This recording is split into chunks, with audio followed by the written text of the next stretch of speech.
1:06 de la tarde, cerramos nuestro magazine de hoy, una vez más con palabras en el aire con las compañeras que yo estaba ya... Me creía que no ibais a venir ya hoy. Aquí estamos. Qué bien. Pues tenemos ya a nuestra invitada ahí a la espera, así que contadnos de quién se trata. Bueno, pues hoy vamos a entrevistar a Isabel Barceló Chico, que esta tarde va a dar una conferencia en la Biblioteca de Buñol a las 7 de la tarde, titulada Lucrecia Borgia, la ilustre difamada. La tenemos ya al teléfono, vamos a saludar. Hola, buenos días. Buenos días, Isabel. Aquí estoy oyéndoos ya. Bueno, si nos permites, hacemos una pequeña presentación.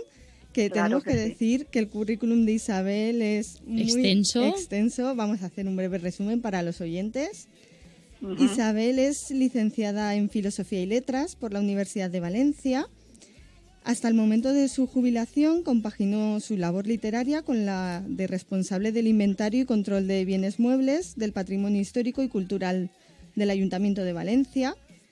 Le han concedido pues varias becas, como la beca Valle Inclán para una estancia de 6 meses en la Real Academia de España en Roma. Ha publicado numerosos artículos y relatos cortos, tanto aquí en España como en México. Destacan, pues tiene una novela juvenil que se titula Tope secreto, el secuestro de la luna, y luego ya novelas históricas como Dido, reina de Cartago, La muchacha de Cátulo. Luego tenemos también los mitos novelados de Perseo y la mirada de Medusa, La ira de Medea, entre otros muchos. Y un ensayo divulgativo que se presentó... Hará 2 años en la biblioteca también de Buñol. Sí. Mujeres de Roma, heroísmo, intrigas y pasiones. Y en 2021 publicó Lucrecia Borgia, 1480-1519, bajo una nueva luz, por la editorial Sargantana, que es el libro que, es la conferencia que va a dar esta tarde sobre este personaje de Lucrecia Borgia, y este es el libro que escribió. Pues la primera pregunta que te queremos hacer, para que nuestros oyentes te conozcan un poquito mejor, es: cuéntanos un poquito sobre este libro de Lucrecia Borgia. Bueno, pues mira, ¿en qué sentido os voy a responder? Bueno, pues mira, os digo, yo por Lucrecia Borgia he sentido un interés desde hace muchísimos años, casi desde que era una adolescente. De hecho, cuando estuve en Roma con una beca preparando justamente el libro de Mujeres de Roma, Heroísmo, intrigas en pasiones, en el cual le dedico a ella también unas pocas páginas, pues tuve ocasión todavía de un poco como de acercarme más a su figura, a sus lugares, etcétera. Y bueno, llevaba mucho tiempo recogiendo información relevante, importante sobre ella, hasta que, pues oye, llegó un momento en que me sentí ya pues con un potente deseo y con capacidad suficiente también como para abordar una biografía suya que yo, la verdad es que la llevaba rumiando mucho tiempo. Entonces aproveché estupendamente la pandemia también para concentrarme en esto y he de decir que aunque yo partía de una curiosidad y un interés enorme por Lucrecia, durante el curso de la escritura de ese libro y todas las investigaciones librescas sobre todo que llevé alrededor, pues es una mujer que me sorprendió absolutamente. ¿Y cuál fue el detonante? Porque, como comentabas, es una persona que te ha llamado siempre la atención, pero ¿cuál fue el detonante que dijiste, voy a escribir una obra exclusivamente para ella? Pues mira, el detonante fue ese sentirme yo por dentro, ¿no? Con el deseo, porque muchas veces hay personajes que te llaman, que están ahí, que te insisten, ¿no? Escribe sobre mí, ¿no? Uno lo siente así, lo siente muy dentro. Y llegó un momento en que dije, creo que este es el momento. Es muy difícil precisar un hecho en concreto, ¿no? Pero la verdad es que tuve mucha suerte, porque una vez que me decidí por perdón, me decidí ya por escribirlo, ya lo tenía muy en preparación, y en cierto modo avanzado. Tuve la enorme suerte, porque yo investigo mucho, miro mucho en medios italianos, porque como ella fue una gran princesa, ella vivió siempre en Italia, ella fue una gran princesa del Renacimiento y fue princesa reinante, fue duquesa reinante de Ferrara, Módena y Reggio. Y entonces allí que hay archivos de la familia con la que ella emparentó, etcétera. Pues allí se han movido en los últimos 20 años, ha habido muchas investigaciones sobre ellas, porque se celebró el 500 aniversario de la llegada de Lucrecia a Ferrara, que llegó en 1502. O sea, en el 2002 se celebró esa efeméride. Luego, en 2005, se celebra la efeméride del acceso de ella y su marido, al trono ducal. En el 2019... El quinto centenario de la muerte de ella. Entonces, todo ese tipo de efemérides han dado lugar a que se crea allí, digamos, una intensa actividad investigadora en torno a su figura, y eso, claro, arroja pues unos trabajos y unas informaciones extraordinarias, pero ya el culmen fue que el Archivo de Estado de Módena, que es uno de los ducados que ya gobernó, mandó transcribir y publicar en un solo volumen todas las cartas que quedan escritas por ella en distintos archivos y colecciones del mundo, que son 727 cartas exactamente, con lo cual pues eso es un material de primerísima mano, un material precioso. Y es sobre todo con ese material con lo que más me sorprendí y más me alegré de haberme metido en esa aventura, y sobre todo tener la inmensa fortuna de que eso saliera antes de que yo concluyera con esa, o sea, cuando yo ya estaba ahí, digamos, en elaboración, ¿no? Y la verdad es que por eso os decía, es sorprendente esta mujer, sorprendente. Porque además lo comentábamos con la compañera, que Lucrecia Borgia siempre ha sido como un personaje conocido, pero digamos que tampoco estaba muy bien valorada por la sociedad, no se conoce toda la historia sobre ella. Pues sí, efectivamente, eso ocurre a veces, que de las personas se habla mucho, que fue el caso de Lucrecia, mucho y para mal, en lo que ha llegado hasta nosotros, porque en su época ella era súper prestigiosa. Se habla mucho y mal de alguien, y sin embargo no la conocemos. Se habla mucho, pero no se la conoce, ¿no? Esto es algo que ocurre con Lucrecia, y es para mí de verdad doloroso, porque aunque os pueda parecer una palabra un poco exagerada, ¿no? Es doloroso, porque realmente ella fue una representante genuina del Renacimiento italiano, es la valenciana más universal que tenemos. Sí. Y muchas veces ocurre que esa misma mala fama que han hecho pesar sobre ella impide que nos acerquemos. Quiero decirte que ese prejuicio que está ahí tan arraigado, pues hace que a veces las personas, un potencial lector, diga, uy, yo de esa ya lo sé todo, ¿no? De una manera un poco, digamos, despectiva, ¿no? Como ya nos lo han contado en la tele, nos lo han contado en las series de televisión, nos lo han contado en las novelas, en tantas novelas, ¿no?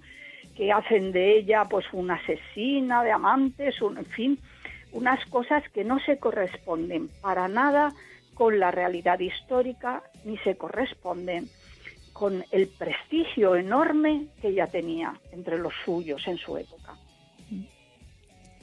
Y has comentado pues eso, las cartas que tuviste la oportunidad de leer. Claro, es que yo soy historiadora, me especialicé en la Edad Media. Uy, qué bien. Y claro, y encima me especialicé en mujeres. ¡Uy! Entonces, claro, yo siempre, desde hace ya unos años, pues se ha notado también como que ya se está dando más visibilidad a la historia de las mujeres, que nunca se había tenido en cuenta. Yo, por ejemplo, en la carrera, pues Lucrecia Borgia sí te la nombran, pero tampoco te dan tiempo, ¿no? Pues si no te coges alguna asignatura especial.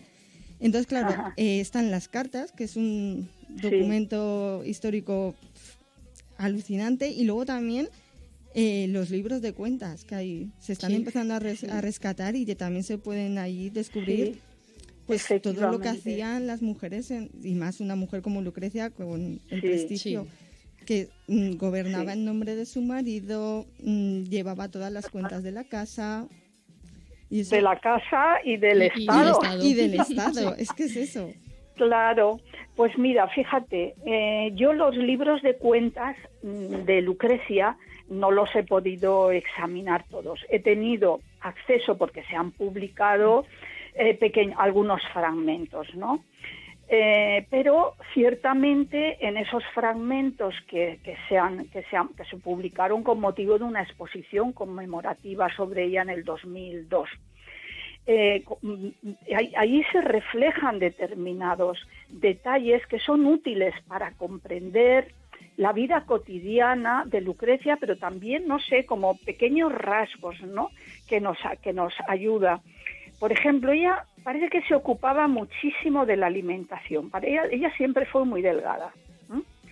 Y ella se preocupaba muchísimo de la alimentación, y de hecho llevaban un estilo de alimentación, digamos, valenciano, mediterráneo, pero muy valenciano. Entonces utilizaban mucho las verduras, coles, cosas de esas que en su corte les parecía que eso era comida de pobres, pero es igual.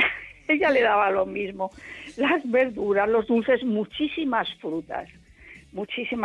Y por ejemplo hay un apunte en uno de esas anotaciones de cuenta que compran, no sé si son 2 capones para hacerle un caldo nutritivo a su hijo, un hijo que tenía de 2 añitos o así, que debía de ser un pésimo comedor, ¿no? Y todo era, pobrecito, no sobrevivió. O sea, murió muy pequeñín aún, ¿no?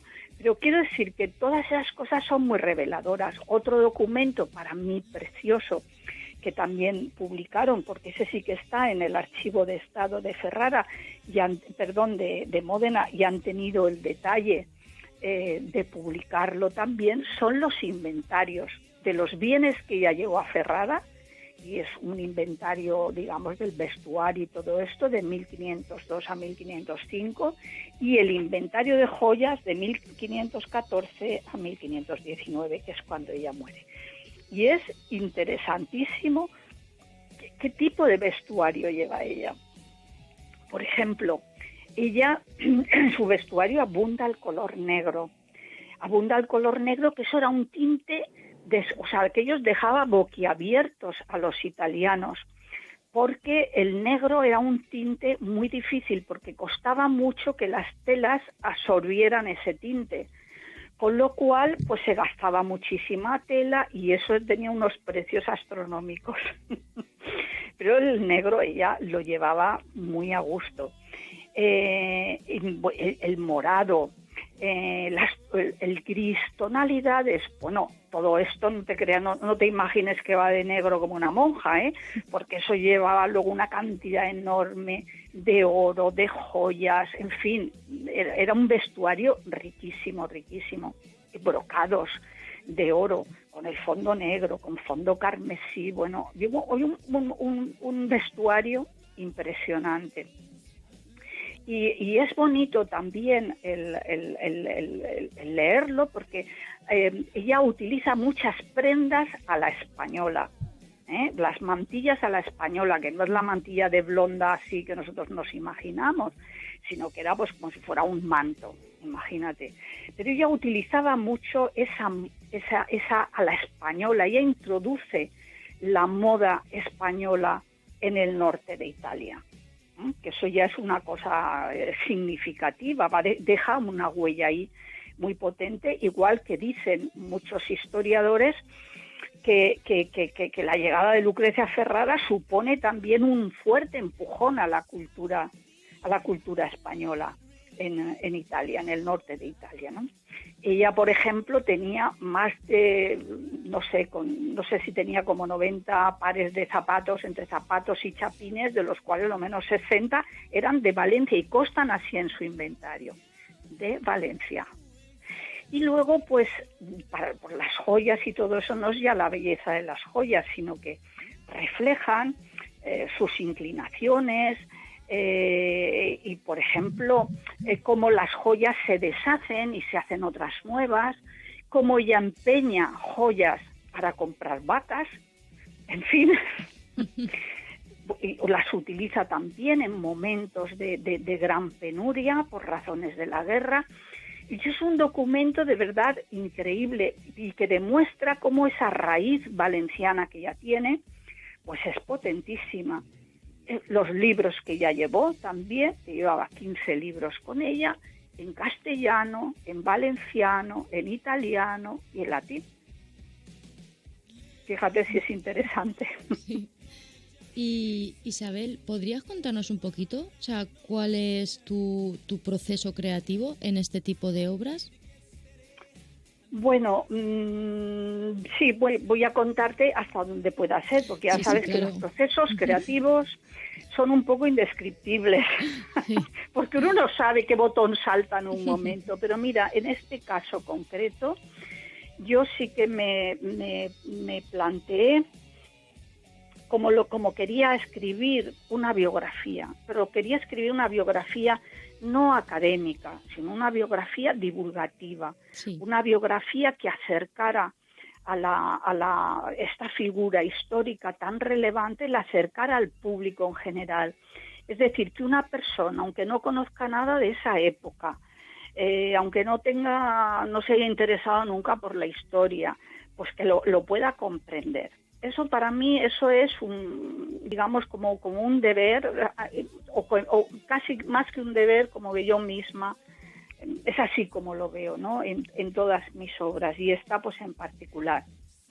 Me pareció importantísimo, y lo tuve también presente a lo largo de la escritura de todo este libro, uno, no perder nunca de vista a Lucrecia. Y puede parecerte un poco una tontería, pero cuando una persona está rodeada de varones muy potentes, con personalidades muy fuertes, yo lo he leído en otras biografías, ¿no? Pues se extiende enseguida a contar lo que ha hecho el marido, lo que ha hecho el padre, lo que ha hecho el hermano, lo que ha hecho el cuñado. Sí. Y la perdemos a ella de vista. Yo ahí no la he perdido de vista a ella en ningún momento. Y hablo de todas las cosas de ellos, porque es el contexto en el que ella vive, pero siempre en función de lo que me es útil para comprenderla a ella y comprender su época, ¿me entiendes? No me extiendo yo en las hazañas que hace uno u otro. Sí, sí. Y luego, he intentado también dar claves importantes para que se comprenda la época. Tú, como eres tú la historiadora, ¿no? Es mi compañera Alba. Sí. Tu compañera Alba. Es que como no os veo, ni chico, bueno, pero las dos lo comprendéis, ¿no? Sí. Tenemos una tendencia muy fuerte sin proponérnoslo, ¿vale? Pero es casi que está en el ambiente, ¿no? La tendencia a juzgar con mentalidad de hoy, con los códigos sociales y morales de hoy, el comportamiento de personas más atrás en el tiempo, ¿no? Sí, sí. Así como yo creo que hoy ninguna de nosotras se atrevería a criticar a nuestras bisabuelas porque se hubieran casado por un acuerdo entre las dos familias, pues, o que fueran vestidas siempre de negro y con la toquillita, pues nosotros aún tenemos capacidad de entender que era otra época, era otro momento, y que ellas vivían constreñidas por unas normas sociales que no son las nuestras de hoy. En eso estamos de acuerdo, ¿verdad? Sí, totalmente. Lo podemos comprender. Pero cuando nos vamos más lejos de nuestras bisabuelas, que parece que ya estas mujeres ya no tienen tanto que ver con nosotras, pues eso se nos desdibuja, se nos olvida. Y tendemos a juzgar ese pasado, primero como si fuera más atrasado, Segundo, como si fuera, yo qué sé, una vida restringidísima donde no se podía uno ni reír ni mover. Y esa no es la realidad. La realidad es que el Renacimiento fue un momento de alegría extraordinaria, de riqueza extraordinaria, porque todo iba en el cuerpo. El cuerpo era la representación de todo, de la grandeza de la persona, de la riqueza de la persona y de su alto nivel intelectual. Por ejemplo, ¿no? De ahí que las fiestas fueran suntuosísimas, de la importancia que tiene el vestuario, las joyas, porque con todo eso se muestra al mundo quién soy yo. Pero tiene otros aspectos, porque en esa alegría los humanistas habían descubierto, habían colocado, mejor dicho, al hombre en el centro del universo. El centro del universo durante el medievo era Dios. Con el humanismo, el centro del universo es el hombre. El hombre es la medida de todas las cosas. Y entonces todo recae en el ser humano, en su cuerpo, en su mente, en el deseo de aprender. Entonces las costumbres sexuales, por ejemplo, pues eran muy diferentes de las de hoy. Allí todo el mundo hablaba del sexo como de algo normal, algo cotidiano, todo el mundo se preocupaba, los matrimonios al más alto nivel, cuando se celebraba entre príncipes que iban luego a reinar, o entre reyes y princesas, todas esas cosas, la consumación del matrimonio se hacía en público, había testigos para asegurarse de que ese matrimonio se había consumado y por lo tanto era legal al completo, ¿no? Entonces, cuando se mira hacia los Borgia y dice, es que tal, es que tenían hijos, es que no sé cuántos, es que era lo normal en la época. Claro. ¿Me entiendes? Era lo normal en la época. Nosotros, entonces, hoy no nos podemos escandalizar de lo que se hacía en el pasado, porque era un código moral aceptado por todos, un código social. Y cuando se acusa a Alejandro VI, que es el padre de Lucrecia, de que se haya, que haya tenido tantos hijos, porque él tuvo varios hijos, pues estamos haciendo una acusación a ellos cuando es algo que era lo común. Sí, pero que además esto, por ejemplo, de tener tantos hijos, nuestros abuelos y abuelas ya era así. O sea, eso ha sido en los últimos no sé, la última generación, sí. Cuando... Sí. Pero sí, desde luego es que, sí, eso tienes toda la razón. O sea, claro, intentamos juzgar de una manera, desde un punto de vista que tenemos nosotros ahora, cuando realmente, la sociedad ha ido cambiando y en cada momento de la historia hay un entorno, un entresijo social y cultural que es la ideología común que tiene cada uno. Claro. Entonces, que sí. Claro. Y allí los señores lo que querían era tener muchos hijos. ¿Por qué? Entre otras cosas, pues porque había mucha mortandad infantil también. Sí. Entonces, pues querían asegurarse tener hijos naturales, hijos dentro del matrimonio. Pero ojo, es que los hijos naturales eran criados y tenían tantos derechos casi como los otros. Algo que hemos conquistado en nuestra legislación actual en España hace un puñadito de años, ¿no? Sí. Que los hijos nacidos fuera del matrimonio tengan los mismos derechos de cualquier hijo nacido dentro del matrimonio. Pues para ellos era así. Y yo cuando se critica tanto a los Borgia por esas cosas, pues no sé, os quiero recordar, por si os es útil, ¿no? para nuestros oyentes comprender que, por ejemplo, el emperador Carlos V, que tenía, que fue coetáneo de Lucrecia durante un tiempo, ¿no? Porque creo que él nació en 1500, Lucrecia muere en 1519. Bueno, pues, por ejemplo, Carlos V tuvo un hijo natural, don Juan de Austria, que todo el mundo conoce porque es el que dirige la flota cristiana en la célebre batalla de Lepanto, y nadie se echa las manos a la cabeza porque fuera un hijo natural, ¿no?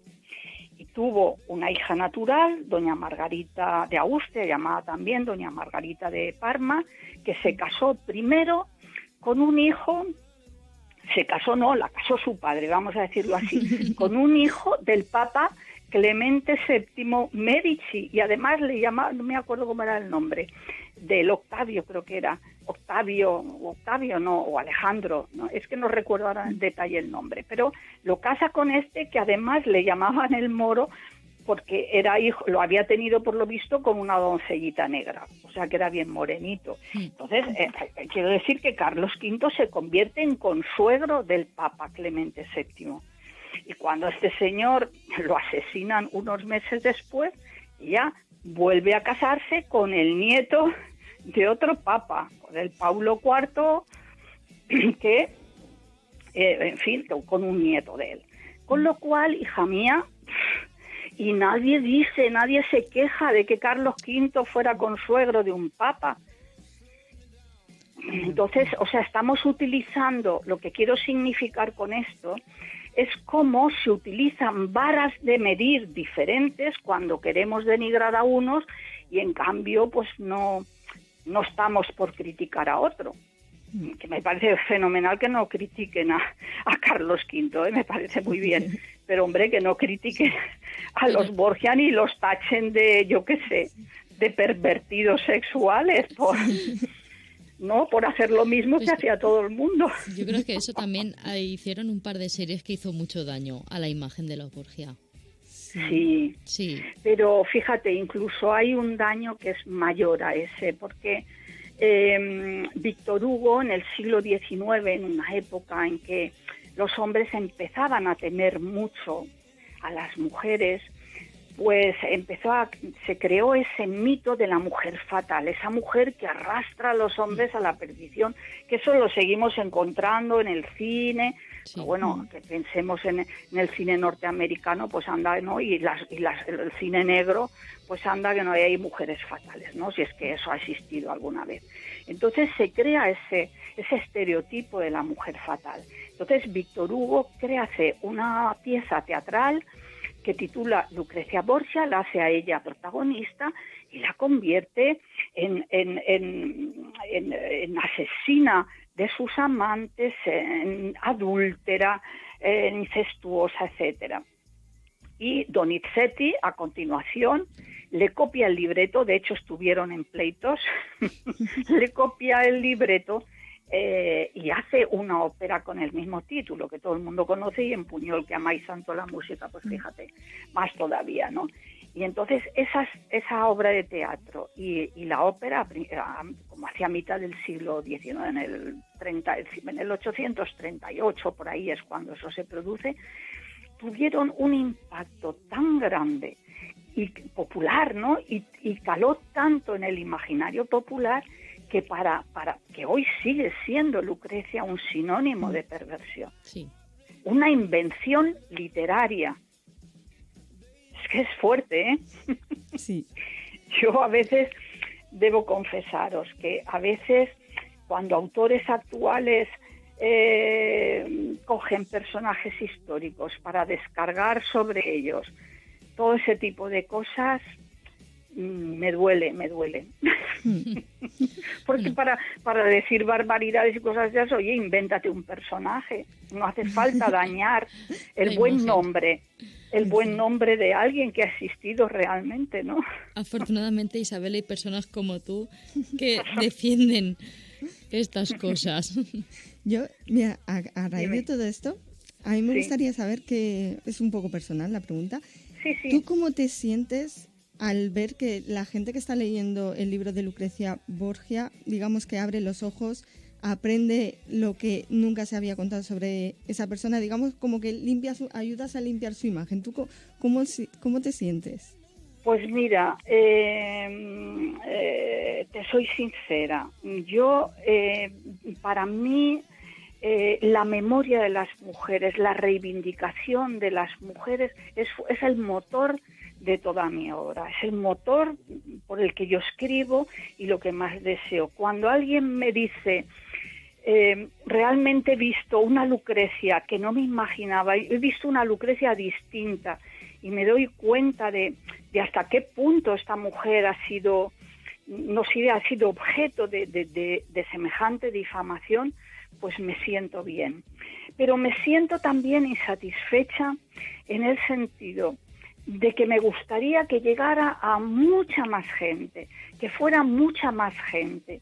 Me gustaría que los valencianos en algún momento dijéramos, oye, porque ella, aunque nunca vivió aquí, ella era de sangre valenciana, de cultura valenciana, como os he señalado antes, y me gustaría que la lleváramos casi como una bandera. No tenemos tantas valencianas tan prominentes que hayan llegado a lugares tan prominentes como ella, ¿no? Así es que se dan esas dos cosas, satisfacción por una parte, por darla a conocer y porque la gente efectivamente al leerlo y al leer pues esos pequeños fragmentos que incluyo allí de sus cartas y que descubran ese ser humano que hubo después, que había detrás de todas esas mentiras que nos han contado.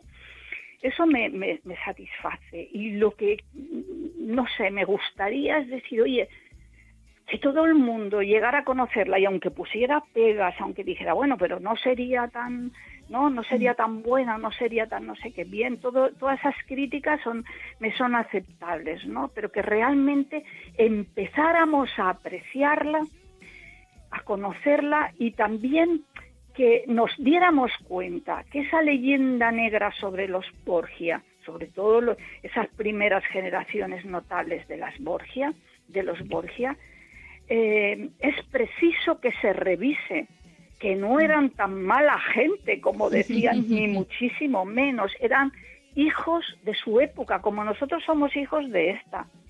Si nuestras bisabuelas nos vieran ir al bar, fumar, ir en bikini o ir en topless, si nos viera como la gente se divorcia, si vieran el tipo de cómo triunfamos las mujeres profesionalmente o por lo menos peleamos, ¿no?, en el campo profesional, pues echarían las manos a la cabeza y dirían, bueno, pues ¿qué clase de gente es este? Bueno, pues pensemos que ha habido un momento en la historia anterior al nuestro que muchos de los códigos que hoy nosotros tenemos, que son como muy severos respecto a ciertas cosas, no lo eran, no eran así.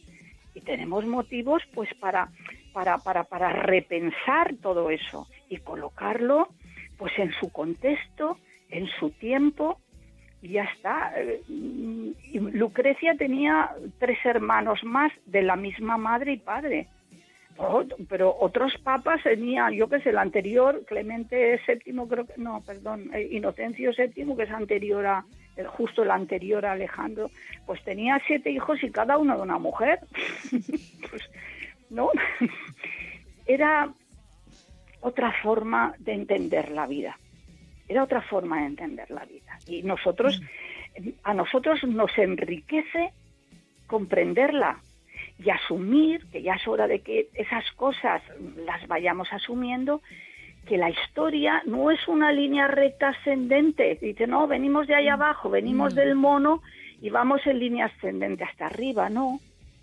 La historia no es un progreso permanente, una dirección única, no. Y que además que muchas veces es que ni es mejor ni es peor, simplemente es diferente. Diferente, sí.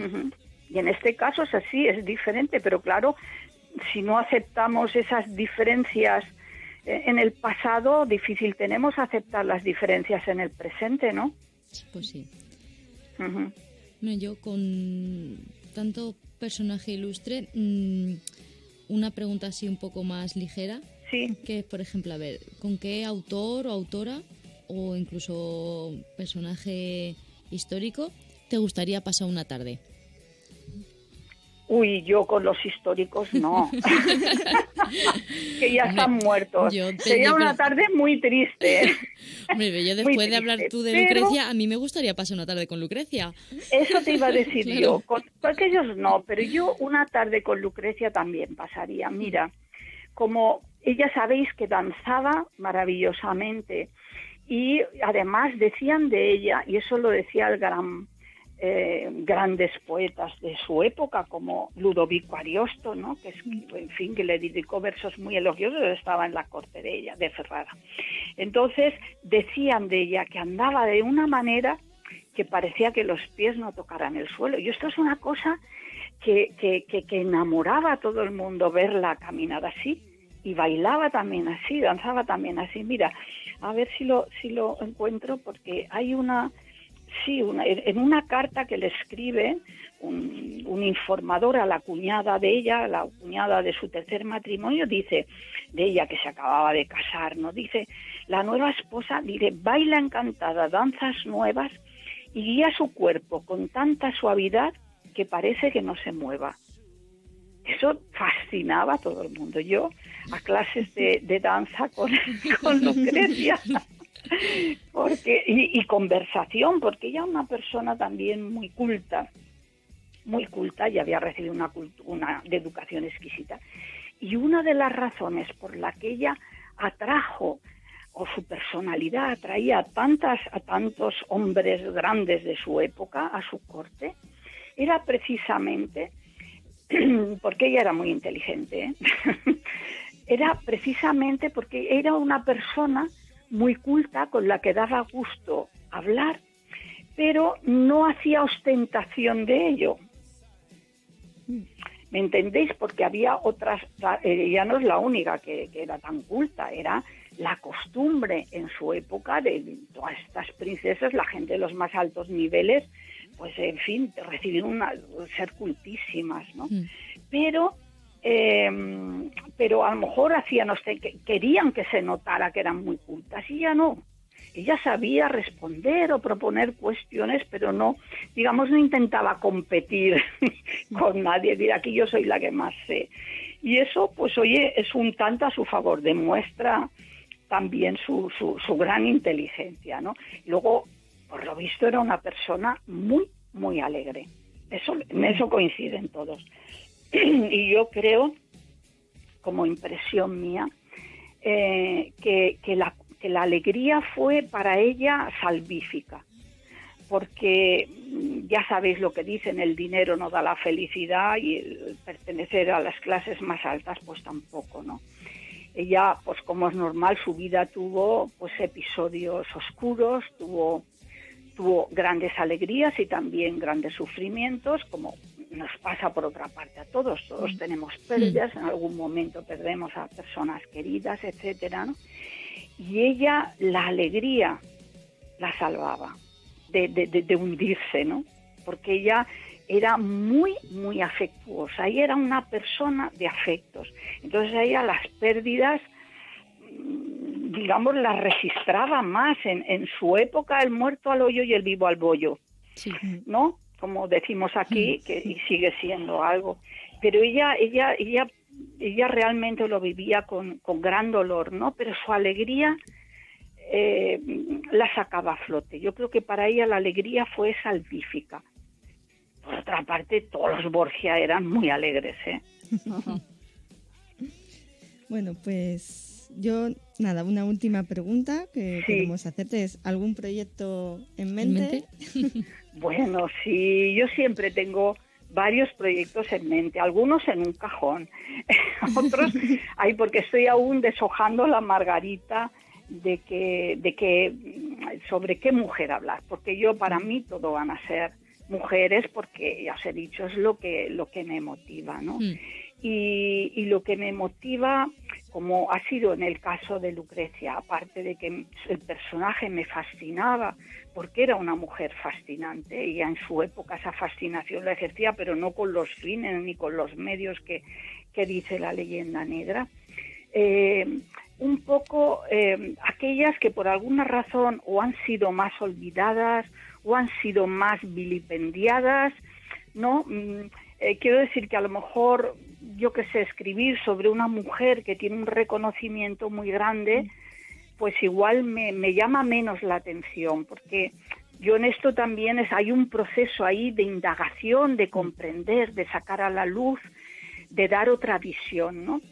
Entonces, pues sí, tengo proyectos en marcha, pero lamentablemente no puedo deciros aún cuál, porque estoy allí, que hay varias que me llaman y no sé a cuál de ellas les voy a responder primero, ¿eh? Pues nos esperaremos un poquito y esperamos pronto poder volver a hacerte una entrevista y que nos cuentes algo apasionante también sobre otra persona.